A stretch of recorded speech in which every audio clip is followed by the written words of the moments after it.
हाँ, ਵਾਹਿਗੁਰੂ ਜੀ ਕਾ ਖਾਲਸਾ ਵਾਹਿਗੁਰੂ ਜੀ ਕੀ ਫਤਿਹ। ਫਤਿਹ ਜੀ। ਦਾਸ ਕਮਲੈਨ ਸਿੰਘ ਆਪ ਸਭ ਦਾ ਵਿਰਸਾ ਚੈਨਲ ਉੱਪਰ ਸਵਾਗਤ ਕਰਦਾ ਹੈ ਜੀ।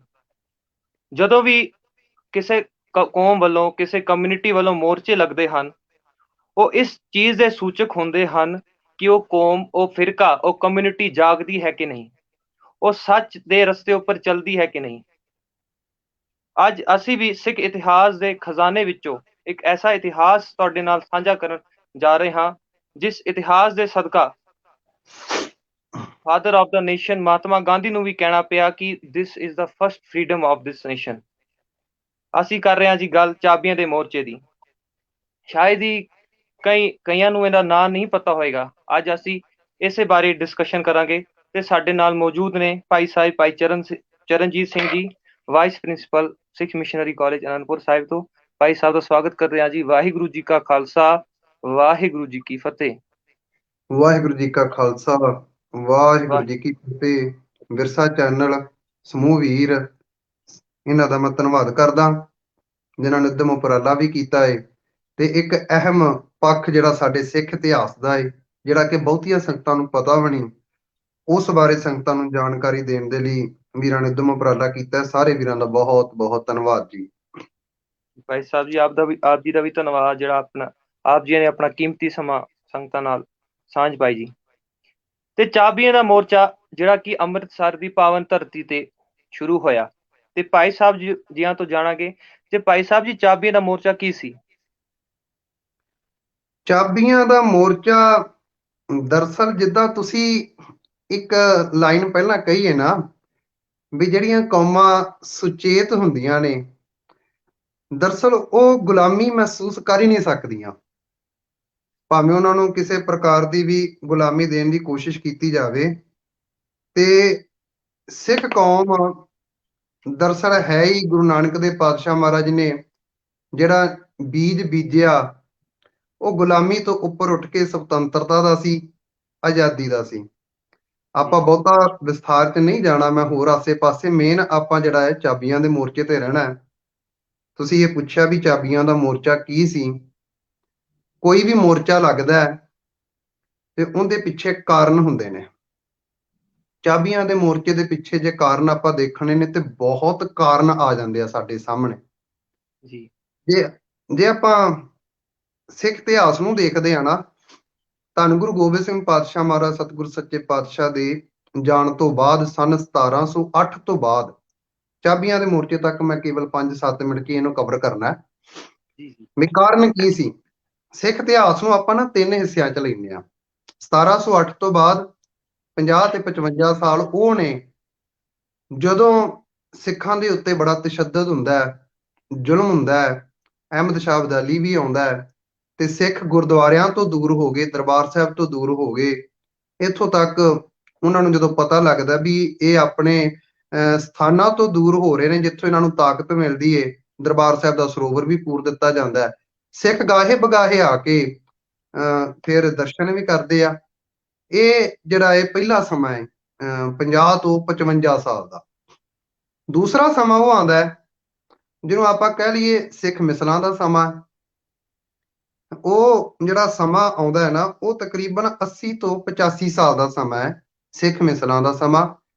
ਉਹਦੇ ਵਿੱਚ ਜੇ ਆਪਾਂ ਕਹਿ ਲਈਏ ਵੀ ਸਿੱਖ ਰਿਆਸਤਾਂ ਨੇ ਜਾਂ ਗੁਰੂ ਰਾਜਿਆਂ ਨੇ, ਮਹਾਰਾਜਾ ਰਣਜੀਤ ਸਿੰਘ, ਉਹਨਾਂ ਨੇ ਜ਼ਮਰੌਦ, ਲਦਾਖ ਤੇ ਇਸ ਤੋਂ ਇਲਾਵਾ ਕੁਹਾਟ ਤੱਕ, ਮੁਲਤਾਨ ਤੱਕ, ਕਸ਼ਮੀਰ ਤੱਕ ਰਾਜ ਵੀ ਕਾਇਮ ਕੀਤਾ। ਸਾਰਾ ਕੁਝ ਹੋਇਆ। ਇੱਥੋਂ ਤੱਕ ਬਾਬਾ ਬਘੇਲ ਸਿੰਘ ਹੋਣਾ ਨੇ ਦਿੱਲੀ ਵੀ ਜਿੱਤੀ, ਗੁਰਦੁਆਰੇ ਵੀ ਜਿਹੜੇ ਆ ਆਜ਼ਾਦ ਕਰਵਾਏ ਜਾਂ ਗੁਰਦੁਆਰਿਆਂ ਦੀ ਸਾਰੀ ਕਰਵਾਈ।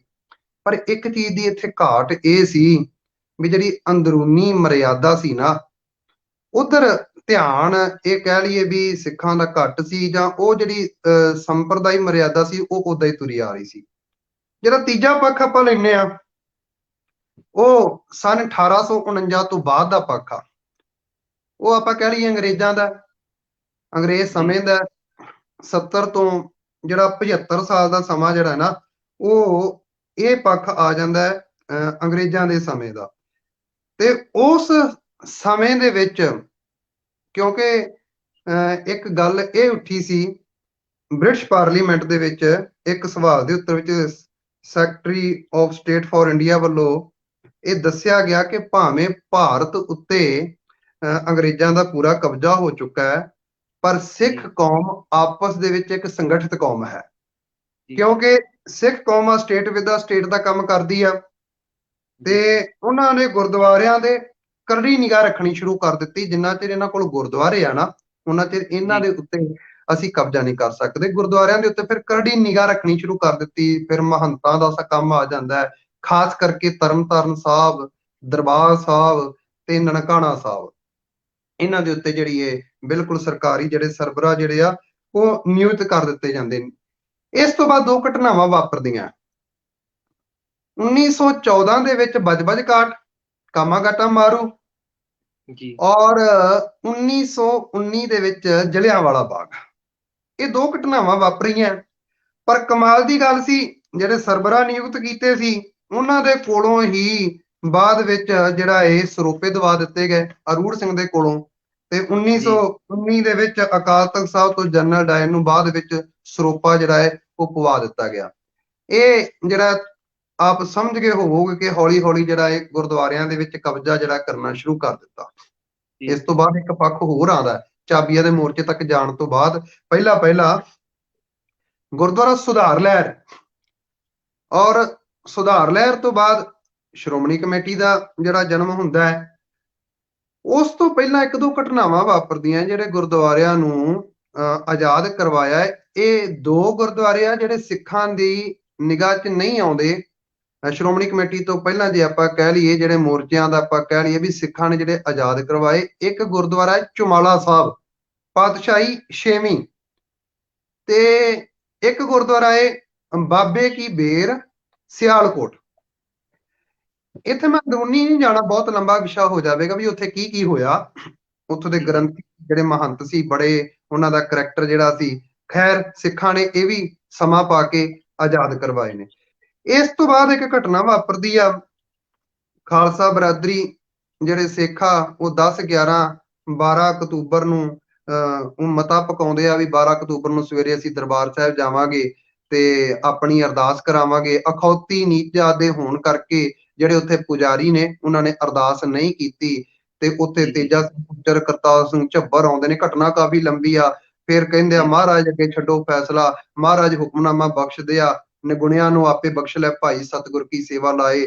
ਉਹ ਚਲੇ ਜਾਂਦੇ ਆ। ਉਸ ਤੋਂ ਬਾਅਦ ਸਿੱਖ ਜਦੋਂ ਜਾਂਦੇ ਅਕਾਲ ਤਖਤ ਸਾਹਿਬ ਤੇ ਅਕਾਲ ਤਖਤ ਸਾਹਿਬ ਸੁੰਨਾ ਹੁੰਦਾ, ਉੱਥੇ ਫਿਰ 17 ਮੈਂਬਰੀ ਕਮੇਟੀ ਨਿਯੁਕਤ ਕੀਤੀ ਜਾਂਦੀ। ਤੇਜਾ ਸਿੰਘ ਭੁੱਚਰ ਜਥੇਦਾਰ ਬਣਦੇ ਆ। ਉਹ ਤੋਂ ਬਾਅਦ ਸ਼੍ਰੋਮਣੀ ਕਮੇਟੀ ਦਾ ਜਿਹੜਾ ਹੈ ਅਗਲਾ ਹਿੱਸਾ ਆ ਜਾਂਦਾ ਵੀ ਸ਼੍ਰੋਮਣੀ ਕਮੇਟੀ ਨੂੰ ਜਿਹੜਾ ਹੈ ਉਹਦੀ ਸਥਾਪਨਾ ਹੁੰਦੀ ਹੈ ਤੇ ਉਹ ਅਗਲਾ ਜਿਹੜਾ ਹਿੱਸਾ ਹੈ ਉਹ ਅੱਗੇ ਆ ਜਾਂਦਾ। ਤੇ ਹੁਣ ਰਹੀ ਗੱਲ ਆਪਾਂ ਚਾਬੀਆਂ ਦੇ ਮੋਰਚੇ ਤੇ ਆਈਏ। ਤੇ ਚਾਬੀਆਂ ਦੇ ਮੋਰਚੇ ਤੋਂ ਪਹਿਲਾਂ ਜਿਹੜੀਆਂ ਘਟਨਾ ਵਾਪਰਦੀਆਂ ਨੇ ਉਹਦੇ ਵਿੱਚ ਸ਼੍ਰੋਮਣੀ ਕਮੇਟੀ ਜਿਹੜੀ ਆ ਉਹ ਨਿਯਤ ਕੀਤੀ ਜਾਂਦੀ ਆ। ਉਸ ਤੋਂ ਪਹਿਲਾਂ ਸਰਕਾਰ ਆਪਣੇ 36 ਮੈਂਬਰ ਦਿੰਦੀ ਆ ਨਾਮਜ਼ਦ ਕਰਨ ਦੇ ਲਈ, ਤੇ ਉਹਨਾਂ ਨੂੰ ਵੀ ਸ਼੍ਰੋਮਣੀ ਕਮੇਟੀ ਦੇ ਵਿੱਚ ਰਲਾ ਕੇ 175 ਜਿਹੜੇ ਆ ਕੁੱਲ ਮੈਂਬਰ ਬਣਾ ਦਿੱਤੇ ਜਾਂਦੇ ਆ। ਤੇ ਉਸ ਤੋਂ ਬਾਅਦ ਸ਼੍ਰੋਮਣੀ ਕਮੇਟੀ ਤੋਂ ਬਾਅਦ ਬਾਬਾ ਖੜਕ ਸਿੰਘ ਜੀ ਪ੍ਰਧਾਨ ਬਣਦੇ ਆ। ਫਿਰ ਜਿਹੜਾ ਅਹਿਮ ਪੱਖ ਆ ਜਾਂਦਾ ਰਕਾਬਗੰਜ ਸਾਹਿਬ ਦੀ ਦੀਵਾਰ ਦੀ ਘਟਨਾ ਦਾ ਜ਼ਿਕਰ ਆਉਂਦਾ, ਪੰਜਾ ਸਾਹਿਬ ਦਾ ਆਉਂਦਾ, ਤਰਨਤਾਰਨ ਸਾਹਿਬ ਦਾ ਆਉਂਦਾ, ਨਨਕਾਣਾ ਸਾਹਿਬ ਦਾ ਆਉਂਦਾ। ਇਸ ਤੋਂ ਬਾਅਦ ਨਨਕਾਣਾ ਸਾਹਿਬ ਦੇ ਸਾਕੇ ਤੋਂ ਬਾਅਦ ਜਿਹੜੀ ਘਟਨਾ ਵਾਪਰਦੀ ਹੈ ਨਾ ਹੁਣ ਚਾਬੀਆਂ ਦੇ ਮੋਰਚੇ ਤੇ 7 ਨਵੰਬਰ 1921 ਨੂੰ, ਜਦੋਂ ਇਹਨਾਂ ਨੂੰ ਲੱਗਦਾ ਅੰਗਰੇਜ਼ਾਂ ਨੂੰ ਵੀ ਹੁਣ ਕੰਮ ਸਾਡੇ ਹੱਥੋਂ ਨਿਕਲ ਗਿਆ, ਤੇ ਇਹ ਕੀ ਕਰਦੇ ਨੇ DC ਅੰਮ੍ਰਿਤਸਰ ਵੱਲੋਂ ਜਿਹੜੀਆਂ ਸ਼੍ਰੀ ਦਰਬਾਰ ਸਾਹਿਬ ਦੇ ਤੋਸ਼ੇਖਾਨੇ ਦੀਆਂ ਚਾਬੀਆਂ ਜਿਹੜੀਆਂ ਨਾ ਉਹ ਧੱਕੇ ਨਾਲ ਜਾ ਕੇ ਲਾਲਾ ਅਮਰਨਾਥ ਪੁਲਿਸ ਦੀ ਇੱਕ ਟੁਕੜੀ ਲੈ ਕੇ ਜਾਂਦਾ ਤੇ ਸੁੰਦਰ ਸਿੰਘ ਰਾਮਗੜੀਆ ਦੇ ਘਰੋਂ ਧੱਕੇ ਨਾਲ ਜਿਹੜੀਆਂ ਚਾਬੀਆਂ ਹੈ ਉਹ ਲੈ ਲਈਆਂ ਜਾਂਦੀਆਂ। ਇਹ ਆ ਪਿਛੋਕੜ, ਇਹ ਆ ਜੀ ਕਾਰਨ। ਤੇ ਜਿਸ ਤਰ੍ਹਾਂ ਹੁਣੇ ਭਾਈ ਸਾਹਿਬ ਹੋਰਾਂ ਨੇ ਕਿਹਾ ਕਿ ਜਿਹੜੇ ਸਾਡੇ ਗੁਰੂ ਧਾਮ ਨੇ, ਸਾਡੇ ਜਿਹੜੇ ਗੁਰੂ ਸਥਾਨ ਨੇ, ਉਹ ਇੱਕ ਸੋਰਸ ਦਾ ਕੰਮ ਕਰਦੇ ਨੇ। ਤੇ ਉਹ ਸੋਰਸ ਕਿਹੜਾ ਹੈ ਜੀ? ਸਿਧਾਂਤਾਂ ਦਾ ਸੋਰਸ। ਜਿਸ ਤਰ੍ਹਾਂ ਤੁਸੀਂ ਵੇਖੋਗੇ ਸੂਰਜ ਤੋਂ ਸਾਨੂੰ ਰੋਸ਼ਨੀ ਮਿਲਦੀ ਹੈ, ਜਿਸ ਤਰ੍ਹਾਂ ਤੁਸੀਂ ਵੇਖੋਗੇ ਆਗ ਤੋਂ ਸਾਨੂੰ ਹੀਟ ਮਿਲਦੀ ਹੈ, ਗਰਮੀ ਮਿਲਦੀ ਹੈ, ਉਸੇ ਤਰ੍ਹਾਂ ਹੀ ਸਾਡੇ ਗੁਰਧਾਮਾਂ ਤੋਂ, ਸਾਡੇ ਗੁਰੂ ਗ੍ਰੰਥ ਸਾਹਿਬ ਤੋਂ ਸਾਨੂੰ ਸਿਧਾਂਤ, ਜ਼ਿੰਦਗੀ ਜਿਉਣ ਦੇ ਸਿਧਾਂਤ ਮਿਲਦੇ ਨੇ। ਭਾਈ ਸਾਹਿਬ ਉਹਨਾਂ ਨੇ ਇੱਥੇ ਬ੍ਰਿਟਿਸ਼ ਪਾਰਲੀਮੈਂਟ ਦਾ ਵੀ ਜ਼ਿਕਰ ਕੀਤਾ। ਤੁਸੀਂ ਕਿਤਾਬ, ਜੇ ਸਰੋਤੇ ਚਾਹੋ ਕਿ ਤੁਸੀਂ ਉਹ ਕਿਤਾਬ ਪੜ੍ਹੋ, ਤੁਸੀਂ ਪੜ੍ਹ ਵੀ ਸਕਦੇ ਹੋ, ਹਿਸਟਰੀ ਆਫ ਇੰਡੀਜੀਨਸ ਐਜੂਕੇਸ਼ਨ ਇਨ ਪੰਜਾਬ ਇਨ 1982, ਜਿਹੜੀ GW ਲੈਟਨਰ ਨੇ ਲਿਖੀ ਹੈ, ਜਿਹੜਾ ਉਸ ਸਮੇਂ ਪੰਜਾਬ ਦੀ ਐਜੂਕੇਸ਼ਨ ਨੂੰ ਖਤਮ ਕਰਨ ਲਈ ਭੇਜਿਆ ਗਿਆ ਸੀ ਹਿੰਦੁਸਤਾਨ ਵੱਲ। ਉਹ ਕਿੰਗਸ ਕਾਲਜ ਲੰਡਨ ਦਾ ਇੱਕ ਪ੍ਰੋਫੈਸਰ ਸੀ ਤੇ ਉਹ ਇੱਕ ਪੰਜਾਬ ਭਾਸ਼ਾ ਦਾ ਮਾਹਿਰ ਸੀ। ਤੇ ਜਦੋਂ ਉਹਨੂੰ ਪੁੱਛਿਆ ਗਿਆ ਕਿ ਤੁਸੀਂ ਪੰਜਾਬ ਦੀ ਐਜੂਕੇਸ਼ਨ ਕਿੰਨੇ ਸਮੇਂ ਵਿੱਚ ਖਤਮ ਕਰੋਗੇ, ਤੇ ਉਸਨੇ ਕਿਹਾ ਮੈਨੂੰ 50 ਸਾਲ ਲੱਗਣੇ ਨੇ। ਤੇ ਇਹ ਵੀ ਅਸੀਂ ਧਿਆਨ ਨਾਲ ਸੋਚੀਏ, 50 ਸਾਲ ਉਸਨੂੰ ਕਿਸ ਪੱਖੋਂ ਲੱਗਣਗੇ ਕਿ ਇੰਨੀ ਸਟਰੋਂਗ ਸਾਡੀ ਐਜੂਕੇਸ਼ਨ ਸਿਸਟਮ ਸੀ ਉਸ ਟਾਈਮ। ਮੈਂ ਦਰਬਾਰੇ ਖਾਲਸਾ ਦੀ ਗੱਲ ਕਰ ਰਿਹਾ, ਜਦੋਂ ਸਾਡਾ ਸਿੱਖ ਐਮਪਾਇਰ, ਸਿੱਖ ਰੂਲ ਚੱਲ ਰਿਹਾ ਸੀ। ਤੇ ਜਦੋਂ ਉਸਨੂੰ ਪੁੱਛਿਆ ਗਿਆ ਕਿ ਤੈਨੂੰ 50 ਸਾਲ ਕਿਸ ਕੰਮ ਨਹੀਂ ਲੱਗਣੇ ਨੇ, ਤੇ ਉਸਨੇ ਕਿਹਾ ਕਿ ਜਦੋਂ ਵੀ, ਇਹ ਵੀ ਧਿਆਨ ਨਾਲ ਸੋਚਿਓ ਸਾਰੇ, ਜਦੋਂ ਮਹਾਰਾਜਾ ਰਣਜੀਤ ਸਿੰਘ ਦਾ ਰਾਜ ਸੀ, ਜਦੋਂ ਵੀ ਗੁਰਦੁਆਰੇ ਬਣਦੇ ਸਨ, ਜਦੋਂ ਵੀ ਮੰਦਿਰ ਬਣਦੇ ਸਨ, ਜਦੋਂ ਵੀ ਮਸਜਿਦ ਬਣਦੀਆਂ ਸਨ, ਤੇ ਉਸ ਦਾ ਪਹਿਲਾ ਰੂਲ ਇਹ ਸੀ ਕਿ ਹਰ ਕਿਸੇ ਧਾਰਮਿਕ ਅਸਥਾਨ ਨਾਲ ਇੱਕ ਸਕੂਲ ਬਣਾਇਆ ਜਾਵੇ। ਤੇ ਉਸ ਟਾਈਮ ਦੀ ਜਿਹੜੀ ਲਿਟਰੇਸੀ ਰੇਟ ਸੀ ਉਹ 100% ਸੀ ਪੰਜਾਬ ਦੀ। ਤੇ ਜਿਹੜਾ ਉਸਨੇ ਸਮਾਂ 50 ਸਾਲ ਦਾ ਲਿਆ ਸੀ ਬ੍ਰਿਟਿਸ਼ ਸਰਕਾਰ ਤੋਂ, ਉਸਨੇ 30 ਸਾਲ ਵਿੱਚ, ਵਿਦਿਨ 30 ਇਅਰਸ ਉਸਨੇ ਇਸ ਚੀਜ਼ ਨੂੰ ਕੰਪਲੀਟ ਕਰਤਾ। ਤੇ ਸੋਚਣ ਵਾਲੀ ਗੱਲ ਇਹ ਵੀ ਹੈ, 30 ਇਅਰਸ ਵਿੱਚ, ਜਿਹੜਾ 50 ਸਾਲ ਦਾ ਸਮਾਂ ਸੀ, ਤੇ 30 ਇਅਰਸ ਵਿੱਚ ਉਹਨੇ ਇੰਨੀ ਜਲਦੀ ਕਿਉਂ ਖਤਮ ਕਰਤਾ? ਇੱਕ ਤੇ ਉਸਨੇ ਸਾਡੀ ਵਿਦਿਆ ਮੁਕਾਈ, ਤੇ ਦੂਜਾ ਸਾਨੂੰ ਆਪਣੇ ਗੁਰ ਇਤਿਹਾਸ, ਜਿਹੜੀ ਭਾਈ ਸਾਹਿਬ ਨੇ ਹੁਣੇ ਕਹੀ ਹੈ ਕਿ ਸਾਡੇ ਜਿਹੜੇ ਨਿਰਮਲੇ ਸਨ, ਜਿਹੜੇ ਸਾਡੇ ਬਾਕੀ ਸੰਸਥਾਵਾਂ ਦੇ ਸਨ, ਉਸ ਟਾਈਮ ਉਹ ਕਾਬਜ਼ ਸਨ, ਤੇ ਉਹ ਵਿਦਾਂਤਕ ਤੌਰ ਉੱਪਰ ਗੁਰਬਾਣੀ ਦੀ ਜਿਹੜੀ ਵਿਚਾਰਧਾਰਾ ਨੂੰ ਲੈ ਕੇ ਚੱਲ ਰਹੇ ਸਨ। ਤੇ ਦੂਜੀ, ਜਿਹੜੇ ਸਾਨੂੰ ਗੁਰੂ ਮਹਾਰਾਜ ਨੇ 5 ਕਕਾਰ ਬਖਸ਼ੇ ਨੇ। ਇੱਕ ਅੰਗਰੇਜ਼ਾਂ ਨੇ, ਇੱਕ ਜਿਹੜਾ GW ਲੈਟਨਰ ਸੀ, ਉਸਨੇ ਇੱਕ ਵਿਉਂਤ ਬਣਾਈ, ਪਲੈਨਿੰਗ ਕੀਤੀ। ਪਲੈਨਿੰਗ ਇਹ ਸੀ ਕਿ ਜਿਹੜੀ ਬੁੱਕ ਸਨ, ਜਿਸ ਨਾਲ ਲੋਕਾਂ ਪ੍ਰਤੀ ਹਰ ਮਾਈ ਭੈਣ, ਹਰ ਬਜ਼ੁਰਗ, ਹਰ ਬੱਚਾ ਪੜ੍ਹਿਆ ਲਿਖਿਆ ਸੀ ਉਸ ਸਮੇਂ। ਤੇ ਕਿਉਂ ਪੜ੍ਹਿਆ ਲਿਖਿਆ ਸੀ? ਕਿਉਂਕਿ ਉਸ ਸਮੇਂ ਦੇ ਕਾਇਦੇ ਸਨ, ਤੇ ਕਾਇਦੇ ਜਿਹੜੇ ਸਨ, wholly and solely were dependent on the Guru Granth Sahib, vocabulary of the Guru Granth Sahib. ਤੇ ਦੂਜੇ, ਹੁਣ ਇਹ ਵੀ ਉਸ ਟਾਈਮ ਜਿਹੜਾ ਉਹਨਾਂ ਨੇ ਇਹ ਵੀ ਐਲਾਨ ਕਰਤਾ ਕਿ ਜਿਹੜੇ ਵੀ ਕਾਇਦੇ ਹਨ, ਜਿਹੜਾ ਵੀ ਸਾਨੂੰ ਕਾਇਦੇ ਲਿਆ ਕੇ ਦੇਵੇਗਾ ਉਹਨੂੰ 6 ਆਨੇ ਮਿਲਣਗੇ। ਤੇ ਦੂਜਾ, ਜਿਹੜੇ ਸਾਨੂੰ ਕਕਾਰ, ਜਿਹੜੇ ਸਾਡੇ ਕਿਰਪਾਨ ਹੈ, ਉਹ ਲਿਆ ਕੇ ਦੇਵੇਗਾ। ਕਿਉਂਕਿ ਮਹਾਰਾਜਾ ਰਣਜੀਤ ਸਿੰਘ ਦੇ ਟਾਈਮ ਇੱਕ ਐਸਾ ਸਿਸਟਮ ਬਣਿਆ ਸੀ ਕਿ ਉਸਨੇ ਪੰਚਾਇਤ ਨੂੰ ਵੀ ਇੱਕ ਵਿਦਨ ਸਟੇਟ ਬਣਾਇਆ। ਜਿਸ ਤਰ੍ਹਾਂ ਭਾਈ ਸਾਹਿਬ ਨੇ ਕਿਹਾ ਨਾ, ਸਟੇਟ ਵਿਦਨ ਅ ਸਟੇਟ। ਸਾਡੇ ਗੁਰਦੁਆਰੇ, ਸਟੇਟ ਤੋਂ ਭਾਵ ਜਿਹੜੇ ਪੋਲੀਟੀਕਲ ਸਾਇੰਸ ਦੇ ਸਟੂਡੈਂਟ ਨੇ, ਉਹ ਸਟੇਟ ਨੂੰ ਕੰਟਰੀ ਸਮਝਣ। ਇੱਥੇ ਕੰਟਰੀ, ਗੁਰਦੁਆਰੇ ਕੰਟਰੀ ਵਿੱਚ ਇੱਕ ਕੰਟਰੀ ਨੇ। ਕਿਉਂਕਿ ਅਕਾਲ ਤਖਤ ਸਾਹਿਬ, ਤੁਸੀਂ ਵੇਖੋ, ਜੇ ਅਸੀਂ ਅਕਾਲ ਤਖਤ ਸਾਹਿਬ ਦੀ ਸੋਚ ਤੇ ਜਿਹੜੀ ਸਥਾਪਨਾ ਉਹਨਾਂ ਦੀ ਹੈ, ਜੇ ਅੱਜ ਵੀ ਉਸ ਤੇ ਪਹਿਰਾ ਦੇਵਾਂਗੇ ਤੇ ਅਸੀਂ ਬਿਲਕੁਲ ਉਹ ਚੀਜ਼ ਬਰਕਰਾਰ ਕਰ ਸਕਾਂਗੇ। ਤੇ ਭਾਈ ਸਾਹਿਬ ਜੀ, ਤੁਸੀਂ ਹੁਣੇ ਸਰਬਰਾਹ ਦੀ ਗੱਲ ਕੀਤੀ ਹੈ, ਤੇ ਤੁਹਾਨੂੰ ਕੀ ਲੱਗਦਾ ਹੈ, ਉਸ ਟਾਈਮ ਦੇ ਸਰਬਰਾਹ ਤੇ ਅੱਜ ਕੱਲ ਦੇ ਜਿਹੜੇ ਸਾਡੇ ਹੈਡ ਨੇ, ਉਹਨਾਂ ਵੀ ਤੁਹਾਨੂੰ ਫਰਕ ਲੱਗਦਾ ਹੈ ਜੀ ਕੁਝ, ਕਿ ਉਹ ਦੇਖੋ ਜੀ, ਹਾਂਜੀ ਆਪਾਂ ਆਸੇ ਪਾਸੇ ਨਹੀਂ ਹੋਣਾ, ਗੁਰੂ ਗ੍ਰੰਥ ਸਾਹਿਬ ਮਹਾਰਾਜ ਤੋਂ ਹੀ ਆਪਾਂ ਪੁੱਛਣਾ ਹੈ ਜੀ। ਸਤਿਗੁਰੂ ਡੈਫੀਨੇਸ਼ਨ ਦਿੰਦੇ ਆ, ਤਖਤ ਰਾਜਾ ਸੋ ਬਹਿ, ਜੇ ਤਖਤੈ ਲਾਇਕ ਹੋਈ। ਤਖਤ ਬਹਿ ਤਖਤੈ ਕੀ ਲਾਇਕ, ਪੰਚ ਸਮਾਏ ਗੁਰਮਤ ਪਾਇਕ। ਜਿਹੜਾ 18ਵੀਂ ਸਦੀ ਦਾ ਆਗੂ ਹੈ ਸਾਡਾ,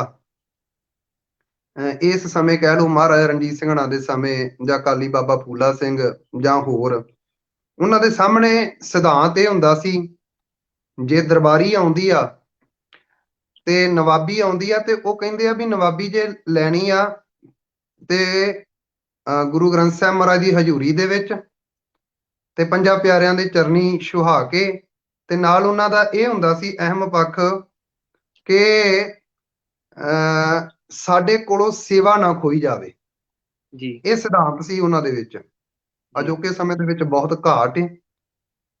ਅਰਦਾਸ ਇਹੀ ਕਰਦੇ ਆ ਕਿ ਬਿਲਕੁਲ ਜਿੱਦਾਂ ਗੁਰਬਾਣੀ ਦੇ ਵਿੱਚ ਕਿਹਾ ਗਿਆ ਹੈ, ਔਰ ਜਿੱਦਾਂ ਸਾਡੇ ਆਗੂਆਂ ਨੇ ਪੂਰਨੇ ਪਾਏ ਨੇ, ਅਜੋਕੇ ਸਮੇਂ ਦੇ ਵਿੱਚ ਹੀ ਆਗੂਆਂ ਨੂੰ ਸਿੱਖਿਆ ਲੈਣੀ ਚਾਹੀਦੀ ਆ, ਤੇ ਉਸ ਪਦਵੀ, ਜੇ ਪਦਵੀ ਮਿਲੀ ਆ, ਉਹ ਪਦਵੀ ਤਖਤ ਬਹਿ ਤਖਤ ਹੈ ਕਿ ਲਾਇਕ ਦੇ ਸਿਧਾਂਤ ਦੇ ਮੁਤਾਬਕ ਜਿਹੜੀ ਇਹ ਜ਼ਿੰਦਗੀ ਬਤੀਤ ਕਰਨੀ ਚਾਹੀਦੀ, ਕੌਮ ਨੂੰ ਸੇਧ ਦੇਣੀ ਚਾਹੀਦੀ। ਇਹਦੇ ਜੀ ਆਪਾਂ ਦੇਖਾਂਗੇ ਆ ਜਿਹੜਾ ਹੁਣ ਆਪਾਂ ਪੰਜਾਬੀਆਂ ਦਾ ਮੋਰਚਾ ਦੇਖਣਾ ਨਾ, ਅਗਲਾ ਜਿਹੜਾ ਕੀ ਕੁਝ ਵਾਪਰਿਆ ਤੇ ਜੀ ਜੀ ਕੌਮ ਦੇ ਆਗੂ ਬਾਬਾ ਖੜਕ ਸਿੰਘ, ਜਿਹਨੂੰ ਪੰਥ ਦਾ ਬੇਤਾਜ ਬਾਦਸ਼ਾਹ ਕਿਹਾ ਗਿਆ, ਜੀ ਜੀ ਉਹਨਾਂ ਦੀ ਦੂਰਅੰਦੇਸ਼ੀ ਕਿੰਨੀ ਸੀ, ਕਿਹੜਾ ਕਿਹੜਾ ਮਤਾ ਰੱਖਿਆ, ਚਾਬੀਆਂ ਕਿੱਦਾਂ ਕਿੱਦਾਂ ਆਣੀਆਂ, ਉਹ ਆਪਾਂ ਇਹ ਸਾਰਾ ਕੁਝ ਚਾਬੀਆਂ ਦੇ ਮੋਰਚੇ 'ਚ ਦੇਖਣਾ, ਔਰ ਇਹਦੇ 'ਚੋਂ ਆਪਣੇ ਆਪ ਗਵਾਹੀ ਮਿਲ ਜਾਣੀ ਵੀ ਕਿੱਦਾਂ ਦਾ ਆਗੂ ਹੋਵੇ।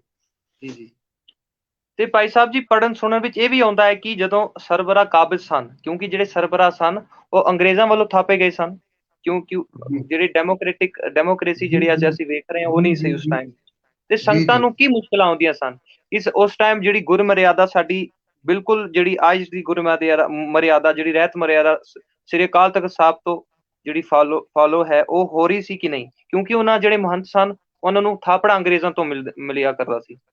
ਨਹੀਂ, ਮੋਰਚੇ ਲੱਗਣ ਦਾ ਕਾਰਨ ਕੀ ਸੀ? ਹੂੰ ਮੋਰਚੇ ਲੱਗਣ ਦਾ ਕਾਰਨ ਹੀ ਇਹ ਸੀ ਕਿ ਮਹੰਤ ਜਿਹੜੇ ਉਹ ਕਰੈਕਟਰ ਤੋਂ ਗਿਰ ਚੁੱਕੇ ਸੀ। ਜੀ ਮੈਂ ਚੁਮਾਲਾ ਸਾਹਿਬ ਦਾ ਇਤਿਹਾਸ ਦੀ ਗੱਲ ਕੀਤੀ ਨਾ, ਜਿਹੜਾ ਪਹਿਲਾ ਸਭ ਤੋਂ ਮੋਰਚਾ ਸੀ, ਉਹਦਾ ਕਾਰਨ ਇਹ ਆ ਵੀ ਉੱਥੋਂ ਦਾ ਜਿਹੜਾ ਗ੍ਰੰਥੀ ਸੀ ਹਰੀ ਸਿੰਘ, ਉਹ ਵੱਧ ਚੱਲਣ ਸੀ। ਉਸ ਹੂੰ ਤੋਂ ਬਾਅਦ ਦੀ ਫੇਰ ਸਿਆਲਕੋਟ ਦਾ ਹਰਨਾਮ ਸਿੰਘ, ਉਹਦਾ ਵੀ ਇਹੀ ਕੰਮ ਸੀ। ਨਨਕਾਣਾ ਜੀ ਸਾਹਿਬ ਦਾ ਜਿਹੜਾ ਉਹਦਾ ਵੀ ਇਹੀ ਕੰਮ ਸੀ। ਜਿਹੜੇ ਵੀ ਹੋਏ ਉਹਨਾਂ ਦੇ ਦੇਖੋ ਦੋ ਤਿੰਨ, ਇੱਕ ਤਾਂ ਜਗੀਰਾਂ ਨੂੰ ਖੂਬ ਮਾਰਿਆ, ਜਿਹੜੀਆਂ ਗੁਰੂ ਘਰੇ ਜਗੀਰਾਂ ਸੀ। ਦੂਜਾ ਉਹਨਾਂ ਜੀ ਨੇ ਬਦਮਾਸ਼ ਰੱਖੇ ਸੀ। ਆਪਣਾ ਨਨਕਾਣਾ ਸਾਹਿਬ ਜਾਂਦਾ ਸਿੰਧੀ ਜੱਜ ਰਿਟਾਇਰ ਹੁੰਦਾ ਹੈ, ਉਹਦੀ ਬੱਚੀ ਜਾਂਦੀ ਆ, ਉਹਦਾ ਬਲਾਤਕਾਰ ਕਰ ਦਿੱਤਾ ਜਾਂਦਾ ਹੈ। ਜੜ੍ਹਾਂ ਵਾਲੇ ਪਿੰਡ ਤੋਂ 6 ਬੀਬੀਆਂ ਜਾਂਦੀਆਂ ਹੈ, ਉਹਨਾਂ ਬੀਬੀਆਂ ਦੇ ਨਾਲ ਜਿਹੜਾ ਜਬਰ ਜਨਾਹ ਹੁੰਦਾ ਹੈ। ਇਹ ਸਾਰਾ ਕੁਝ ਜਿਹੜਾ ਹੁੰਦਾ ਰਿਹਾ ਹੈ, ਉਹ ਉਹਨਾਂ ਨੂੰ ਤਾਂ ਹੈ ਹੀ ਨਹੀਂ ਸੀ, ਧਰਮ ਨਾਲ ਤਾਂ ਕੋਈ ਲਿੰਕ ਹੀ ਨਹੀਂ ਸੀ ਉਹਨਾਂ ਦਾ ਹੈਗਾ, ਪ੍ਰਚਾਰ ਨਾਲ ਜੀ ਕੋਈ ਲਿੰਕ ਨਹੀਂ ਸੀ ਹੈਗਾ। ਇਸੇ ਕਰਕੇ ਤਾਂ ਮੋਰਚੇ ਲੱਗੇ ਨੇ, ਇਸੇ ਕਰਕੇ ਜੀ ਤਾਂ ਸਿੱਖਾਂ ਨੇ ਆਪਣਾ ਜਿਹੜਾ ਲਹੂ ਏ ਉਹ ਡੋਲ ਕੇ, ਜਿਹੜਾ ਕੁਝ ਉੱਥੇ ਕੁਕਰਮ ਵਾਪਰਦੇ ਰਹੇ ਸੀ, ਉਹਨਾਂ ਨੂੰ ਆਪਣੇ ਖੂਨ ਦੇ ਨਾਲ ਧੋਤਾ ਹੈ। ਉਹਨਾਂ ਦਾ ਜੀਵਨ ਤਾਂ, ਉਹਨਾਂ ਦਾ ਕਰੈਕਟਰ ਤਾਂ ਇਦਾਂ ਦਾ ਸੀ ਸਾਰਿਆਂ ਦਾ। ਜੀ ਜੀ ਤੇ ਭਾਈ ਸਾਹਿਬ ਜੀ, ਅਸੀਂ ਗੱਲ ਕਰ ਰਹੇ ਹਾਂ ਮੋਰਚੇ ਦੀ, ਤੇ ਚਾਬੀਆਂ ਜੀ ਜਿਹੜੀਆਂ ਸਨ, ਕਿਉਂਕਿ ਜਿਹੜੀ SGPC ਹੈ ਉਹ ਪਹਿਲੇ ਹੀ ਹੋਂਦ ਦੇ ਵਿੱਚ ਆ ਚੁੱਕੀ ਸੀ। ਫਿਰ ਜੀ ਜੀ ਚਾਬੀਆਂ ਉਹਨਾਂ ਕੋਲ ਗਈਆਂ ਕਿਵੇਂ, ਤੇ ਚਾਬੀਆਂ ਉਹਨਾਂ ਕੋਲ ਰਹਿਣ ਦਾ ਕਾਰਨ ਕੀ ਸੀ? ਉਹਦਾ ਕਾਰਨ ਇਹ ਆ ਵੀ ਚਾਬੀਆਂ ਜਿਹੜੀਆਂ ਸੀ ਸੁੰਦਰ ਸਿੰਘ ਰਾਮਗੜੀਆ ਦੇ ਕੋਲ ਸੀ। ਜਿਹੜੀ ਜੀ ਪਹਿਲਾਂ ਸ਼੍ਰੋਮਣੀ ਕਮੇਟੀ ਹੋਣ ਦੇ ਵਿੱਚ ਜਿਹੜੀ ਉਹਨਾਂ ਨੇ 36 ਮੈਂਬਰ ਦਿੱਤੇ ਸੀ, ਉਹਨਾਂ 36 ਮੈਂਬਰਾਂ ਦੇ ਵਿੱਚੋਂ ਜਿਹੜਾ ਪਹਿਲੀ ਪ੍ਰਧਾਨਗੀ ਸੀ ਉਹ ਸੁੰਦਰ ਸਿੰਘ ਮਜੀਠਾ ਕੋਲ ਸੀ। ਬਾਕੀ ਉਹਨਾਂ ਦੇ ਨਾਲ ਹੋਰ ਅਹੁਦੇਦਾਰ ਸਨ। ਤੇ ਜੀ ਸਰਕਾਰ ਨੂੰ ਇਹ ਹੋ ਗਿਆ, ਚਲੋ ਕੁਛ ਕੁ ਬੰਦੇ ਇਹਨਾਂ ਵਿੱਚ ਸਾਡੇ ਆ, ਅਸੀਂ ਸਥਾਪਿਤ ਕੀਤੇ 36 ਮੈਂਬਰੀ ਬੰਦੇ ਜਿਹੜੇ ਆ ਇਹ ਸਾਡੇ ਸਥਾਪਿਤ ਕੀਤੇ ਹੋਏ ਨੇ, ਤੇ ਜੇ ਕਮੇਟੀ ਬਣ ਵੀ ਗਈ ਆ ਵੀ ਸਾਡੀ ਸਾਡੇ ਅਕੋਰਡਿੰਗ ਹੀ ਚੱਲਣਗੇ। ਪਰ ਦੂਜਾ ਇਹ ਕੰਮ ਹੋ ਗਿਆ ਵੀ ਐਗਜੈਕਟਿਵ ਦੇ ਵਿੱਚ ਬਾਅਦ ਸੁੰਦਰ ਸਿੰਘ ਮਜੀਠਾ ਨੂੰ ਲੈ ਲਿਆ ਗਿਆ, ਉਹਨੂੰ ਫਿਰ ਪ੍ਰਧਾਨਗੀ ਛੱਡਣੀ ਪੈਣੀ ਸੀ। ਪ੍ਰਧਾਨਗੀ ਜੀ ਛੱਡਣ ਤੋਂ ਬਾਅਦ ਜਿਹੜਾ ਇਜਲਾਸ ਹੁੰਦਾ ਉਹਦੇ ਵਿੱਚ ਬਾਬਾ ਖੜਕ ਸਿੰਘ ਪ੍ਰਧਾਨ ਬਣ ਜਾਂਦੇ ਆ। ਬਾਬਾ ਖੜਕ ਸਿੰਘ ਪ੍ਰਧਾਨ ਬਣਨ ਤੋਂ ਬਾਅਦ ਜਿਹੜੀ ਇਹ ਉਹ ਲੀਹ ਦੂਜੇ ਪਾਸੇ ਤੁਰ ਪਈ, ਬਿਲਕੁਲ ਉਹ ਸੱਜਣ ਆ ਗਏ, 150 ਬੰਦਾ, 36 ਉਹ ਵੀ ਮੈਂਬਰ, 175 ਮੈਂਬਰ ਆ ਗਏ। ਉਹ ਬੰਦੇ ਆ ਗਏ ਜਿਹੜੇ ਤੱਤ ਗੁਰਮਤ ਵਾਲੇ ਸੀ। ਅਖੀਰ ਦੇ ਵਿੱਚ ਜਦੋਂ ਸਰਕਾਰ ਨੂੰ ਇਹ ਭਾਸਿਆ ਵੀ ਹੁਣ ਤਾਂ ਇਹ ਕੰਮ ਉਲਟਾ ਹੋ ਗਿਆ, ਫਿਰ ਉਹਨਾਂ ਨੇ ਇਹ ਚਾਲ ਚੱਲੀ ਕਿ ਅਮਰਨਾਥ ਨੂੰ ਭੇਜ ਕੇ ਸੁੰਦਰ ਸਿੰਘ ਰਾਮਗੜੀਆ ਕੋਲੋਂ ਪਹਿਲਾਂ ਚਾਬੀਆਂ ਲੈ ਲਈਆਂ ਜਾਣ ਤੋਸ਼ੇਖਾਨੇ ਦੀਆਂ। ਤੋਸ਼ੇਖਾਨੇ ਨੂੰ ਅਸੀਂ ਆਪਣੇ ਅੰਡਰ ਕਰ ਲੈਨੇ ਆ, ਆਪਣੇ ਅਕੋਰਡਿੰਗ ਚਲਾਵਾਂਗੇ। ਇੱਕ ਤਾਂ ਇਹ ਕਾਰਨ ਸੀ, ਇਹਦੇ ਵਿੱਚ ਉਹ ਸਫਲ ਹੋ ਗਏ। ਸੁੰਦਰ ਸਿੰਘ ਰਾਮਗੜੀਆ ਕੋਲੋਂ ਉਹਨਾਂ ਨੇ ਚਾਬੀਆਂ ਜਿਹੜੀਆਂ ਹੈ ਉਹ ਉਸ ਸਮੇਂ ਲੈ ਲਈਆਂ। ਜੀ ਜੀ ਹੁਣ ਇਸ ਤੋਂ ਬਾਅਦ ਜਿਹੜਾ ਸਰਕਾਰ ਨੇ ਤਿੰਨ ਚਾਰ ਜਿਹੜੇ ਉਹਨਾਂ ਨੇ ਬਹਾਨੇ ਬਣਾਏ ਸੀ ਬਈ ਸਿੱਖ ਜਿਹੜੇ ਆ ਉਹ ਤੈਸ਼ ਦੇ ਵਿੱਚ ਨਾ ਆ ਜਾਣ, ਮੋਰਚੇ ਵਾਲੇ ਪਾਸੇ ਨਾ ਤੁਰਨ, ਉਹ ਸੁਣਨ ਵਾਲੇ ਆ ਤਿੰਨ ਚਾਰ। ਜੀ ਜਿਹੜਾ ਪਹਿਲਾ ਸੀ, ਉਹ ਸਰਕਾਰ ਕਹਿੰਦੀ ਵੀ ਸ਼੍ਰੋਮਣੀ ਕਮੇਟੀ ਸਿੱਖਾਂ ਦੀ ਕੋਈ ਨੁਮਾਇੰਦਾ ਜਮਾਤ ਨਹੀਂ ਹੈ, ਇਹ ਸਰਕਾਰ ਵੱਲੋਂ ਕਿਹਾ ਗਿਆ। ਨੰਬਰ 2, ਬਈ 36 ਮੈਂਬਰੀ ਕਮੇਟੀ ਕਹਿੰਦੇ ਅਸੀਂ ਬਣਾ ਹੀ ਦਿੱਤੀ ਸੀ, ਪਰ ਉਹ ਇਹ ਭੁੱਲ ਗਏ ਸੀ ਵੀ ਉਹਨਾਂ 36 ਮੈਂਬਰਾਂ ਨੂੰ 175 ਮੈਂਬਰਾਂ ਦੇ ਵਿੱਚ ਸ਼੍ਰੋਮਣੀ ਕਮੇਟੀ ਨੇ ਐਡ ਕਰ ਲਿਆ ਗਿਆ ਸੀ। ਨੰਬਰ 3, ਸਰਕਾਰ ਨੇ ਕਿਹਾ ਕਿ ਹੁਣ ਸਿੱਖਾਂ ਨੇ ਤੋਸ਼ੇਖਾਨੇ ਨੂੰ ਆਪਣੇ ਸਿਆਸੀ ਹਿੱਤਾਂ ਲਈ ਵਰਤਣਗੇ, ਇਸੇ ਕਰਕੇ ਅਸੀਂ ਜਿਹੜੀਆਂ ਇਹ ਚਾਬੀਆਂ ਜਿਹੜੀਆਂ ਨਾ ਇਹ ਰੱਖ ਲਈਆਂ। ਇਹ ਤਿੰਨ ਚਾਰ ਜਿਹੜੇ ਸਰਕਾਰ ਨੇ ਆਪਣੇ ਵੱਲੋਂ ਕਾਰਨ ਦੱਸ ਦਿੱਤੇ ਸੀ, ਪਰ ਹੁਣ ਸਿੱਖਾਂ ਦਾ ਉਲਟਾ ਕੰਮ ਹੋ ਗਿਆ। ਸਿੱਖ ਕਿੱਥੇ ਬੈਠਣ ਵਾਲੇ ਸੀ, ਆਗੂ ਕਿੱਥੇ ਬੈਠਣ ਵਾਲੇ ਸੀ, ਤੇ ਸਿੱਖਾਂ ਨੇ ਵੀ ਫਿਰ ਮਤਾ ਕਰ ਦਿੱਤਾ। ਗੁੱਸੇ ਦੀ ਲਹਿਰ ਚੱਲ ਗਈ। 11 ਨਵੰਬਰ ਨੂੰ 7 ਨਵੰਬਰ ਨੂੰ ਉਹ ਲੈ ਕੇ ਜਾਂਦੇ ਆ। 11 ਨਵੰਬਰ ਨੂੰ ਸ਼੍ਰੋਮਣੀ ਕਮੇਟੀ ਦੀ ਮੀਟਿੰਗ ਅਕਾਲ ਤਖਤ ਸਾਹਿਬ ਤੇ ਹੁੰਦੀ ਆ। ਹੁਣ ਜਿਹੜਾ ਤੁਸੀਂ ਸਵਾਲ ਕੀਤਾ ਸੀ ਨਾ, ਉਹਦੇ ਵਿੱਚ ਇਹ ਵੀ ਜਵਾਬ ਆ ਜਾਏਗਾ। ਜਿਹੜੇ ਸਿੱਖਾਂ ਨੇ ਮਤੇ ਉੱਥੇ ਪਾਸ ਕੀਤੇ, ਬਾਬਾ ਖੜਕ ਸਿੰਘ ਜੀ ਬਿਲਕੁਲ ਸੁਚੇਤ, ਸਿਆਣੇ, ਸੂਝਵਾਨ ਆਗੂ, ਉਹਨਾਂ ਨੇ ਕੀ ਕੀ ਕਹੇ, 3-4 ਨੇ ਉਹ ਸੁਣਨ ਵਾਲੇ ਆ। ਪਹਿਲਾਂ ਤਾਂ ਇਹ ਸੀ ਸਰਕਾਰ ਨਾਲ ਨਾ ਮਿਲਵਰਤਨ, ਕੋਈ ਮਿਲਵਰਤਨ ਨਹੀਂ ਕਰਨਾ ਸਰਕਾਰ ਨਾਲ। ਨੰਬਰ 2, ਚਾਬੀਆਂ ਲੈਣ ਲਈ ਕੋਈ ਗੱਲਬਾਤ ਨਹੀਂ ਕਰੇਗਾ ਸਰਕਾਰ ਨਾਲ। ਜੀ ਨੰਬਰ 3, ਪ੍ਰਿੰਸ ਆਫ ਵੇਲਜ਼ ਦਾ ਅੰਮ੍ਰਿਤਸਰ ਆਉਣ ਤੇ ਬਾਈਕਾਟ ਕੀਤਾ ਜਾਵੇਗਾ, ਕਿਤੋਂ ਜੀ ਜੀ ਪ੍ਰਸ਼ਾਦ ਨਹੀਂ ਉਹਦਾ ਲਿਆ ਜਾਵੇਗਾ। ਨੰਬਰ 4, ਜੇ ਸਰਕਾਰ ਗੁਰਦੁਆਰਿਆਂ ਤੇ ਕਬਜ਼ਾ ਕਰੇ ਤੇ ਅਸੀਂ ਮੋਰਚੇ ਲਾਵਾਂਗੇ। ਇਹ ਤੇ 4 ਜਿਹੜੇ ਅਹਿਮ ਪੁਆਇੰਟ ਸੀ ਬਾਬਾ ਖੜਕ ਸਿੰਘ ਨੇ। ਤੇ ਔਰ ਇੱਕ ਇਹ ਗੱਲ ਕਹੀ ਸੀ ਬਾਬਾ ਖੜਕ ਸਿੰਘ ਨੇ, ਇੰਨੀ ਸੂਝਵਾਨ ਆਗੂ ਸੀ, ਬਈ ਅਸੀਂ ਅੱਗੇ ਜਾ ਕੇ ਚਾਬੀਆਂ ਲੈਣ ਨਹੀਂ ਜਾਵਾਂਗੇ। ਅਸੀਂ ਜੇ ਗੁਰੂ ਮਹਾਰਾਜ ਦੀ ਸਿੱਖਿਆ ਦੇ ਮੁਤਾਬਕ ਤੁਰਾਂਗੇ ਤੇ ਸਮਾਂ ਪਾ ਕੇ ਸਰਕਾਰ ਨੂੰ ਆਪ ਚਾਬੀਆਂ ਦੇਣ ਆਏਗੀ। ਔਰ ਹੋਇਆ ਵੀ ਅੱਗੇ ਜਾ ਕੇ। ਬਿਲਕੁਲ ਜੀ ਜੀ ਹਾਂਜੀ। ਤੇ ਭਾਈ ਸਾਹਿਬ ਜੀ, ਜਿਸ ਤਰ੍ਹਾਂ ਤੁਸੀਂ ਹੁਣੇ ਕਿਹਾ ਕਿ ਜਦੋਂ ਉਹ ਤੁਸੀਂ ਹੁਣੇ ਕਿਹਾ ਕਿ ਜਦੋਂ ਵੀ ਅੰਗਰੇਜ਼ਾਂ ਦਾ ਪਹਿਲਾ ਇਹ ਦੂਜਾ ਪੁਆਇੰਟ ਸੀ, ਇੱਕ ਤੇ ਰਿਪਰੈਜ਼ੈਂਟੇਸ਼ਨ ਜਿਹੜੀ ਹੈ ਸ਼੍ਰੋਮਣੀ ਕਮੇਟੀ ਨਹੀਂ ਕਰ ਰਹੀ ਹੈ, ਤੇ ਦੂਜਾ ਤੁਸੀਂ ਕਿਹਾ ਕਿ ਜਿਹੜਾ ਉਹ ਆਪਣੇ ਪੋਲੀਟੀਕਲ ਮੁਫਾਦਾਂ ਲਈ ਵਰਤਣਗੇ। ਤੇ ਕੀ ਐਸਾ ਕੁਝ ਹੋ ਰਿਹਾ ਸੀ? ਮਤਲਬ ਅੰਗਰੇਜ਼ ਇੱਕ ਕਿਸਮ ਦੇ ਫਿਰ ਸਾਡੇ ਪੱਖ ਵੀ ਸਨ, ਜੇ ਉਸ ਟਾਈਮ ਦੇ ਜਿਹੜੇ ਆਗੂ ਸਨ ਉਹ ਨਹੀਂ, ਬੁੱਧ ਭਗਤਾਂ। ਐਸਾ ਬਿਲਕੁਲ ਨਹੀਂ ਸੀ ਹੋ ਰਿਹਾ। ਸੁਚੇਤ ਸੀ ਜੀ ਜੀ ਆਗੂ ਤੇਜਾ ਸਿੰਘ ਜੀ ਪੁੱਚਰ ਤੇ ਜਥੇਦਾਰ ਕਰਤਾਰ ਸਿੰਘ ਝੱਬਰ, ਬਾਬਾ ਖੜਕ ਸਿੰਘ ਜੀ ਬਿਲਕੁਲ ਜੀ ਸੂਝਵਾਨ ਆਗੂ ਸਨ। ਐਸਾ ਕੁਝ ਨਹੀਂ ਸੀ ਹੋ ਰਿਹਾ। ਇਹ ਕੇਵਲ ਤੇ ਕੇਵਲ ਉਹਨਾਂ ਨੇ ਬਲੇਮ ਲਗਾਇਆ ਕਿ ਸੰਗਤ ਨੂੰ ਕਿਸੇ ਤਰੀਕੇ ਨਾਲ ਸ਼ਾਂਤ ਕੀਤਾ ਜਾਵੇ। ਐਸਾ ਕੁਝ ਨਹੀਂ ਸੀ ਹੈਗਾ। ਜੀ ਤੇ ਫਿਰ ਅੰਗਰੇਜ਼ਾਂ ਕੋਲੋਂ ਚਾਬੀਆਂ ਲੈਣ ਦਾ ਮੋਰਚਾ ਲਗਾਇਆ ਗਿਆ। ਫਿਰ ਭਾਈ ਸਾਹਿਬ ਹਾਂਜੀ, ਇਸ ਮੋਰਚੇ ਦੇ ਪੜਾਅ ਕਿਹੜੇ ਕਿਹੜੇ ਸਨ? ਮਤਲਬ ਹੁਣ ਕਿਹੜੇ ਕਿਹੜੇ ਪੜਾਅ ਅੱਗੇ ਸਟੇਜ? ਬੜੇ ਕਮਾਲ ਦੇ ਆਉਂਦੇ ਆ। ਅੱਗੇ ਉਹ ਵੀ ਜੀ ਬੰਦੇ ਮਿਲਣਗੇ ਜਿਹੜੇ ਇੱਧਰ ਵੀ ਪੱਖ ਰੱਖਦੇ ਸੀ, ਉੱਧਰ ਵੀ ਪੱਖ ਰੱਖਦੇ ਸੀ। ਜਿਹਨੂੰ ਕਹਿ ਦਿਓ ਗੁਰਬਾਣੀ 'ਚ ਇੱਕ ਤੁਕ ਆਉਂਦੀ ਆ, ਇੱਕ ਪੰਛੀ ਦਾ ਜ਼ਿਕਰ, ਇੱਕ ਹਿਰਨ ਦਾ ਜ਼ਿਕਰ ਆ। ਇਹਨਾਂ ਨੂੰ ਕਹਿੰਦੇ ਜੇ ਪੜਾਇਆ ਜਾਵੇ ਨਾ, ਜੀ ਤੇ ਜੀ ਇਹਨਾਂ ਨੂੰ ਕਿਹਾ ਜਾਂਦਾ ਵੀ ਤੁਹਾਨੂੰ ਕੁਝ ਨਹੀਂ ਕਹਿਣਾ, ਤੁਸੀਂ ਆਪਣੀ ਪ੍ਰਜਾਤੀ ਦੇ ਨੂੰ ਚੱਕ ਕੇ ਲਈ ਆਓ ਤੇ ਪਕੜਾਈ ਜਾਓ। ਇਦਾਂ ਦੇ ਬੰਦੇ ਵੀ ਹੁੰਦੇ ਆ ਅੱਛਾ ਇਸ ਸਮੇਂ ਜੀ ਦੇ ਵਿੱਚ। ਹਰਨਾ ਬਾਜਾਂ ਤੈ ਸਿਕਦਾਰਾ, ਇਹਨਾਂ ਪੜਿਆ ਨਾ ਹੋ। ਇਹਨਾਂ ਨੂੰ ਪੜਾਇਆ ਗਿਆ, ਪਰ ਉਹ ਪੜਾਈ ਕਿਹੜੀ ਕੰਮ, ਜਿਹੜੇ ਆਪਣੇ ਸਾਥੀਆਂ ਨੂੰ ਫਸਾਉਣ ਦੀ ਕੋਸ਼ਿਸ਼ ਕਰਦੇ ਹੋਣ। ਇੱਕ ਸਰਕਾਰ ਨੇ ਇੱਕ ਬੰਦੇ ਨੂੰ, ਇੱਕ ਸਿੱਖ ਨੂੰ ਆਪਣੇ ਨਾਲ ਗੱਡ ਤੁੱਪ ਕੀਤੀ। ਉਹਦਾ ਨਾਂ ਹੈ ਕੈਪਟਨ ਬਹਾਦਰ ਸਿੰਘ ਜੀ ਜੀ ਨਾਂ ਦੇ ਇੱਕ ਬੰਦੇ ਨੂੰ। ਤੇ ਉਹਨੂੰ ਸਰਬਰਾ ਨਾਮਜ਼ਦ ਕਰਕੇ ਉਹਨੂੰ ਭੇਜਿਆ ਵੀ ਚਾਬੀਆਂ ਲੈ ਕੇ ਤੂੰ ਚਲਾ ਜਾ, ਚਾਬੀਆਂ ਦੇ ਆ। ਹੁਣ ਦੇਖੋ ਪੰਥ ਦੇ ਸੁਚੇਤ ਆਗੂ ਬਾਬਾ ਖੜਕ ਸਿੰਘ, ਉਹਨਾਂ ਨੇ ਜੀ ਕਹਿ ਦਿੱਤਾ ਵੀ ਫੈਸਲਾ ਕੀਤਾ ਵੀ 12 ਨਵੰਬਰ ਨੂੰ ਫੈਸਲਾ ਹੋਇਆ ਕਿ ਬਹਾਦਰ ਸਿੰਘ ਨੂੰ ਗੁਰਦੁਆਰਾ ਇੰਤਜ਼ਾਮ ਦੇ ਵਿੱਚ ਦਖਲ ਨਾ ਦਿੱਤਾ ਜਾਵੇ, ਉਹਨੂੰ ਸ਼ਾਮਲ ਨਾ ਕੀਤਾ ਜਾਵੇ ਗੁਰਦੁਆਰੇ ਦੇ ਇੰਤਜ਼ਾਮ ਦੇ ਵਿੱਚ। 15 ਨਵੰਬਰ ਨੂੰ ਗੁਰਪੁਰਬ ਦੇ ਮੌਕੇ ਤੇ ਉਹਨੇ ਆਉਣਾ ਸੀ, ਗੁਰੂ ਨਾਨਕ ਦੇ ਪਾਤਸ਼ਾਹ ਦੇ ਗੁਰਪੁਰਬ ਦੇ ਮੌਕੇ ਤੇ ਚਾਬੀਆਂ ਲੈ ਕੇ। ਚਾਬੀਆਂ ਲੈ ਕੇ ਆਇਆ ਵੀ ਆ, ਪਰ ਸਿੱਖਾਂ ਨੇ ਏਦਾਂ ਚਾਬੀਆਂ ਨਹੀਂ ਸੀ ਲੈਣੀਆਂ। ਚਾਬੀਆਂ ਲੈ ਕੇ ਆਇਆ ਵੀ ਕਿਸੇ ਵੀ ਆਗੂ ਨੇ ਇਹ ਨਹੀਂ ਕੀਤਾ ਵੀ ਹੁਣ ਆਪਾਂ ਚਾਪਲੂਸੀ ਕਰਕੇ ਤੇ ਅੱਗੇ ਹੋ ਕੇ ਚਾਬੀਆਂ ਲੈ ਲਈਏ। ਉਹਨੂੰ ਕਿਸੇ ਵੀ ਆਗੂ ਨੇ ਮੂੰਹ ਨਹੀਂ ਲਾਇਆ ਦਰਬਾਰ ਸਾਹਿਬ, ਵਾਪਸ ਜੀ ਚਲਾ ਗਿਆ। ਵਾਪਸ ਜਾ ਕੇ ਉਹ ਬੰਦਾ ਜਿਸਮਾਨੀ ਤੌਰ ਤੇ, ਸਰੀਰਕ ਤੌਰ ਤੇ ਬਿਮਾਰ ਹੋ ਗਿਆ। ਫਿਰ ਉਹਨੇ ਜੀ ਸ਼੍ਰੋਮਣੀ ਕਮੇਟੀ ਕੋਲੋਂ ਮਾਫੀ ਮੰਗੀ। ਅਖੀਰ ਦੇ ਵਿੱਚ ਉਹ ਚੱਲ ਵਸਿਆ। ਉਸ ਤੋਂ ਬਾਅਦ ਇੱਕ ਦੂਸਰਾ ਬੰਦਾ ਫੌਜੀ ਸੀ, ਉਹਨੂੰ ਗੰਢਿਆ ਸਰਕਾਰ ਨੇ ਵੀ ਇਹਦੇ ਹੱਥ ਜਿਹੜਾ ਕੰਮ ਸਾਰ ਲਿਆ ਜਾਵੇ। ਉਹ ਫੌਜੀ ਨੂੰ ਭੇਜਣਾ ਚਾਹਿਆ, ਪਰ ਕੁਦਰਤੀ ਏਦਾਂ ਦੀ ਘਟਨਾ ਵਾਪਰੀ, ਉਹ ਛੱਤ ਦੇ ਉੱਤੋਂ ਡਿੱਗ ਪਿਆ, ਉਹਦੀ ਪਹਿਲਾਂ ਹੀ ਡੈਥ ਹੋ ਗਈ। ਤੇ ਜੀ ਸਰਕਾਰ ਨੇ ਇੱਕ ਹੋਰ ਕਾਰਨਾਮਾ, ਇਸ ਤੋਂ ਬਾਅਦ ਇੱਕ ਹੋਰ ਕੰਮ ਕੀਤਾ ਸਰਕਾਰ ਨੇ। ਡੀਸੀ ਨੇ ਅੰਮ੍ਰਿਤਸਰ ਨੇ 26 ਨਵੰਬਰ ਨੂੰ ਅਜਨਾਲੇ ਦੇ ਵਿੱਚ ਨਾ ਇੱਕ ਜਲਸਾ ਰੱਖ ਲਿਆ। ਜੀ ਜੀ ਜੀ ਤੇ ਉਸ ਜਲਸੇ ਦੇ ਵਿੱਚ ਅਕਾਲੀਆਂ ਨੇ ਵੀ ਬਾਅਦ ਚ ਆਪਣਾ ਇੱਕ ਜਲਸਾ ਰੱਖ ਲਿਆ 26 ਨਵੰਬਰ ਨੂੰ ਅਜਨਾਲੇ ਦੇ ਵਿੱਚ, ਦੋਨਾਂ ਨੇ ਰੱਖ ਲਏ। ਤੇ ਮੁਖੀ ਸਿੱਖਾਂ ਨੇ ਲੈਕਚਰ ਕਰਨੇ ਸੀ, ਪਰ ਸਰਕਾਰ ਡਰਦੀ ਨੇ 25 ਤਰੀਕ ਨੂੰ ਇੱਕ ਐਲਾਨ ਕਰ ਦਿੱਤਾ ਵੀ 25 ਨਵੰਬਰ ਨੂੰ ਸੁਡੀਸ਼ੀਅਲ ਮੀਟਿੰਗਸ ਐਕਟ, ਇਹਦਾ ਮਤਲਬ ਇਹ ਆ ਵੀ ਕੋਈ ਮੀਟਿੰਗ ਨਾ ਕਰੇ। ਇਹ ਐਕਟ ਐਲਾਨ ਕਰ ਦਿੱਤਾ ਤੇ ਆਪਣਾ ਜਲਸਾ 24 ਨੂੰ ਹੀ ਰੱਖ ਲਿਆ, 26 ਦੀ ਬਤਾਏ 24 ਨੂੰ ਰੱਖ ਲਿਆ।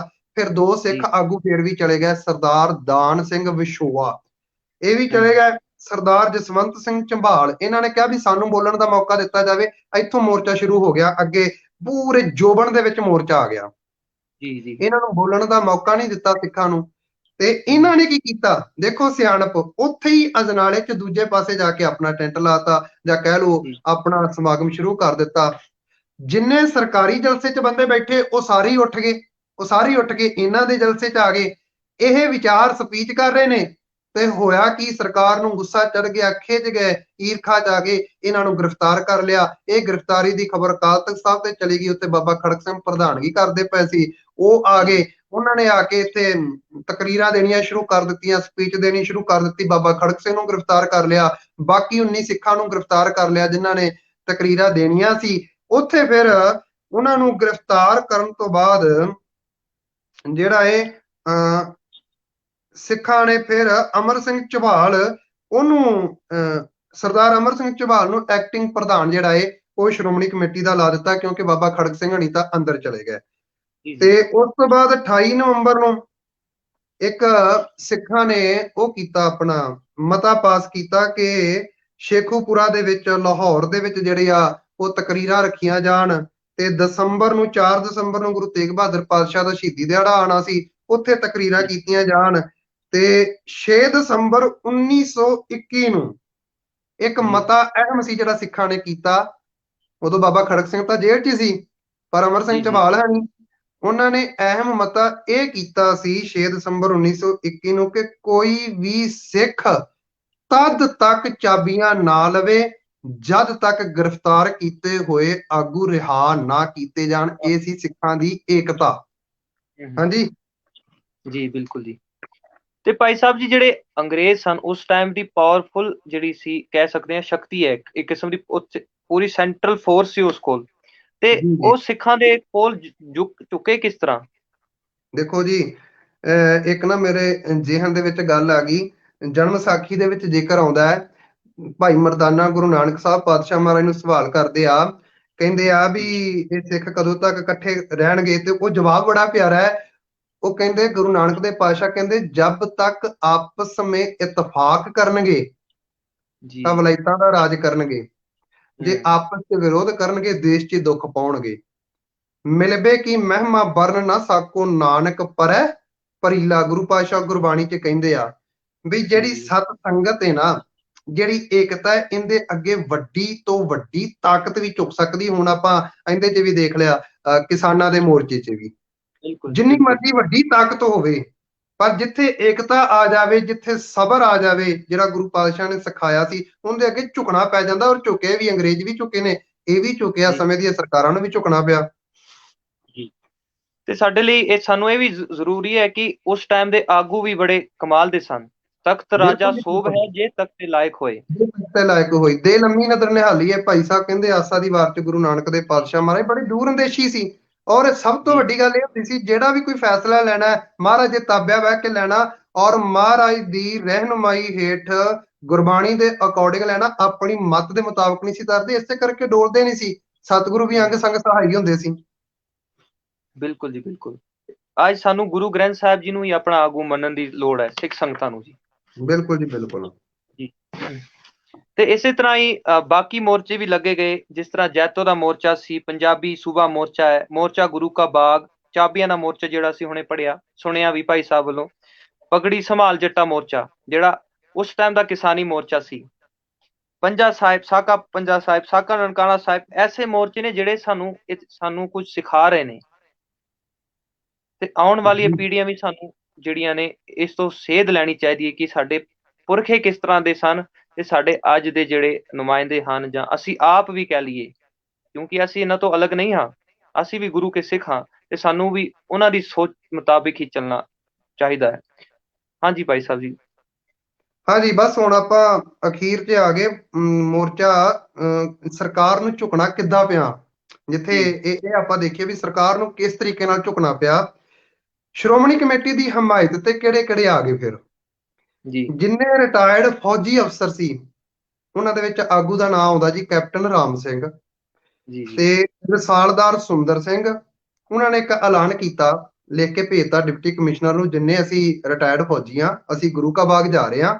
ਉੱਥੇ ਜਾ ਕੇ ਅਸੀਂ ਸਰਕਾਰ ਦੇ ਵਿਰੁੱਧ ਜਿਹੜਾ ਹੈ ਉਹ ਮੋਰਚਾ ਲਾਵਾਂਗੇ, ਜੇ ਗ੍ਰਿਫਤਾਰੀਆਂ ਕਰਨੀਆਂ ਤੇ ਆ ਜਾਓ।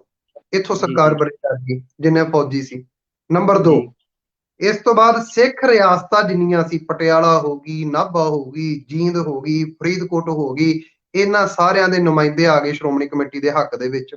ਇਹਨਾਂ ਨੇ ਆ ਕੇ ਆਪਣਾ ਸ਼੍ਰੋਮਣੀ ਕਮੇਟੀ ਦੇ ਹੱਕ ਵਿੱਚ, ਉਸ ਤੋਂ ਬਾਅਦ ਗੁਰੂ ਬੰਸ ਦੇ ਵਿੱਚੋਂ ਸਰਕਾਰ ਨੇ ਇਹਨਾਂ ਨੂੰ ਆਪਣੇ ਨਾਲ ਲਾਉਣ ਦੀ ਕੋਸ਼ਿਸ਼ ਕੀਤੀ, ਬੇਦੀ, ਭੱਲੇ ਤੇ ਸੋਢੀ। ਤੇ ਇਹਨਾਂ ਨੇ ਇੱਕ ਕਾਨਫਰੰਸ ਰੱਖੀ ਜੀ, ਸੋਢੀ ਪਰਿਵਾਰਾਂ ਨੇ, ਬੇਦੀ, ਭੱਲੇ, ਉਹਦਾ ਨਾਂ ਸੀ ਗੁਰੂ ਬੰਸ ਕਾਨਫਰੰਸ, ਗੁਰੂ ਜੀ ਬੰਸ ਜੀ ਕਾਨਫਰੰਸ। ਤੇ ਉਹ ਰੱਖੀ 1 ਜਨਵਰੀ 1922 ਦੇ ਦਿਨ, ਤੇ ਜਿਹਦੀ ਅਗਵਾਈ ਕੀਤੀ ਬਾਬਾ ਪਰਦੁਮਨ ਸਿੰਘ ਨੇ, ਜੀ ਰਿਪੂ ਜੀ ਦਮਨ ਜੀ ਸਿੰਘ ਨਹੀਂ, ਬਾਬਾ ਜੀ ਜੀ ਜੀ ਪਰਦੁਮਨ ਸਿੰਘ। ਇਹਨਾਂ ਨੇ ਜੀ ਸ਼੍ਰੋਮਣੀ ਕਮੇਟੀ ਦੇ ਹੱਕ ਦੇ ਵਿੱਚ।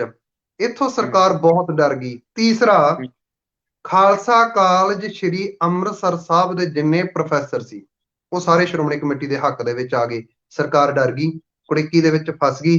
ਤੇ ਇਸ ਤੋਂ ਬਾਅਦ ਡੀਸੀ ਨੇ 3 ਜਨਵਰੀ ਨੂੰ ਚਾਬੀਆਂ ਦੇਣੀਆਂ ਚਾਹੀਆਂ, ਕਿ 5 ਹਮ, ਜਨਵਰੀ ਨੂੰ ਗੁਰੂ ਗੋਬਿੰਦ ਸਿੰਘ ਪਾਤਸ਼ਾਹ ਦਾ ਪ੍ਰਕਾਸ਼ ਦਿਹਾੜਾ ਆ ਰਿਹਾ, ਤੇ ਮੈਂ ਜੀ ਜੀ ਪਹਿਲਾਂ ਜੀ ਪਹਿਲਾਂ ਜਿਹੜੀਆਂ ਚਾਬੀਆਂ ਉਹ ਦੇ ਦੇਵਾਂ।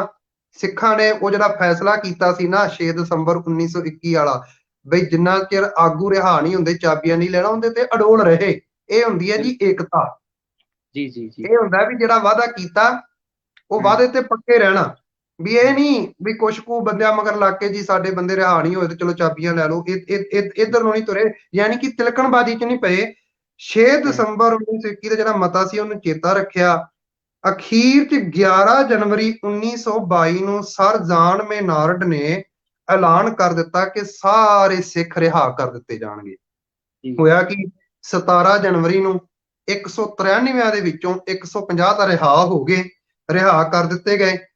ਪੰਡਿਤ ਦੀਨਾਨਾਥ ਜਿਨ੍ਹਾਂ ਨੇ ਅਜਨਾਲੇ ਵਿੱਚ ਤਕਰੀਰ ਕੀਤੀ ਸੀ, ਸਪੀਚ ਕੀਤੀ ਸੀ, ਅਜੇ ਉਹਨਾਂ ਨੂੰ ਰਿਹਾ ਨਹੀਂ ਕੀਤਾ।